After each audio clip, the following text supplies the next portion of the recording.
ধর্ম যার যার, উৎসব সবার, কিন্তু সংখ্যায় কম হলে হিন্দুদেরই করতে হবে আপোষ সমঝোতা, নয়তো ভাগ্যে রয়েছে অত্যাচার।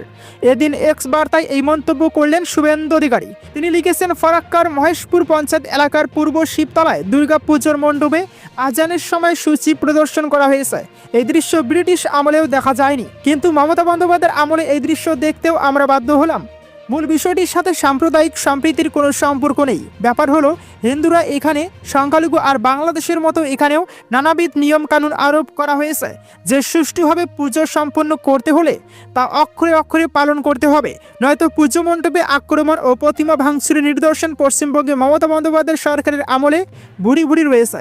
এর জন্য দায়ী হচ্ছে পশ্চিমবঙ্গ তোষণ বা সরকার, যারা এই অন্যায়কে বছরের পর বছর ধরে প্রশ্রয় দিয়ে মৌলবাদীদের হৃষ্টপুষ্ট বলিষ্ঠ করে তুলেছে। এই সরকারের মূল উদ্দেশ্য হলো ক্ষমতায় টিকে থাকা ও হিন্দুদের উপর নির্যাতনের মাত্রা বৃদ্ধি করে নিজের আখের গোছানো।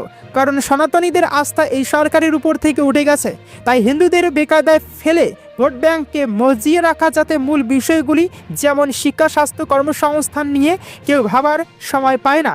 2026 সালে এই হিন্দু বিরোধী মমতা সরকারকে না ক্ষমতাচ্যুত করতে পারলে হিন্দুদের এইসব নিয়ম কানুনে অভ্যস্ত হয়ে যেতে হবে।